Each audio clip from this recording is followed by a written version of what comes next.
মাদারীপুরের জেলা মিডিয়া সেন্টারের প্রধান উপদেষ্টা মুস্তাক আহমেদকে সম্মাননা প্রদান।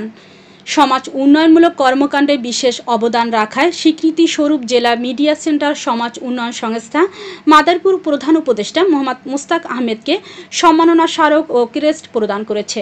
বিস্তারিত থাকছে মোহাম্মদ রাসেল ব্যাপারীর প্রতিবেদনে। স্থানীয় লেক ভিউ পার্কের স্বপ্নচূড়া রেস্টুরেন্টে আয়োজিত জমকালো অনুষ্ঠানের মধ্য দিয়ে মাদারীপুর জেলা প্রশাসন কর্মকর্তা, বিভিন্ন গণমাধ্যমের সাংবাদিক এবং সমাজের বিশিষ্ট ব্যক্তিবর্গ উপস্থিত ছিলেন। অনুষ্ঠানে বক্তারা বলেন, মুস্তাক আহমেদের দীর্ঘ কর্মজীবন ও সমাজ উন্নয়নে অসামান্য ভূমিকা তুলে ধরেন। মুস্তাক আহমেদের সহায়তা ও পরামর্শ জেলা মিডিয়া সেন্টারের কার্যক্রমকে আরও গতিশীল ও প্রসারিত করেছে। সংস্থাটি মাদারীপুর জেলায় শিক্ষা, সংস্কৃতি ও সামাজিক বিভিন্ন ক্ষেত্রে কাজ করে আসছে।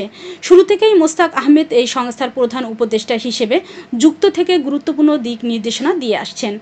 সম্মাননা গ্রহণ করে মুস্তাক আহমেদ বলেন, এই সম্মাননার জন্য আমি জেলা মিডিয়া সেন্টার সমাজ উন্নয়ন সংস্থার প্রতি আন্তরিক কৃতজ্ঞতা প্রকাশ করছি।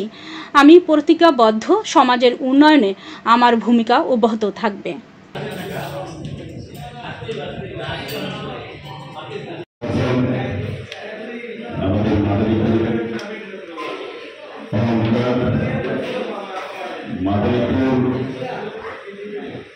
আমি এই